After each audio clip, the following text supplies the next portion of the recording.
kazi. Tunaweza omba masiekle na vifue tapasuka wa prince.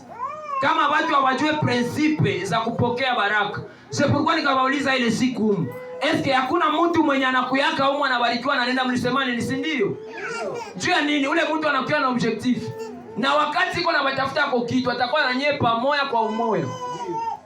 Mwenyewe iko na winda Mungu anajitia kuye. Mewe au kwake hata saa moja ya kusema ni sababu kwanza vya kwetu nijipatie Mungu. Saa yote mawazo yako kwa masomo, saa yote mawazo yako kwa marandevu, saa moja una sababu kwanza unajipatia Mungu. Seme Mungu najipatia maisha yangu mimi na wewe. Tukae hata pamoja kwa umoja.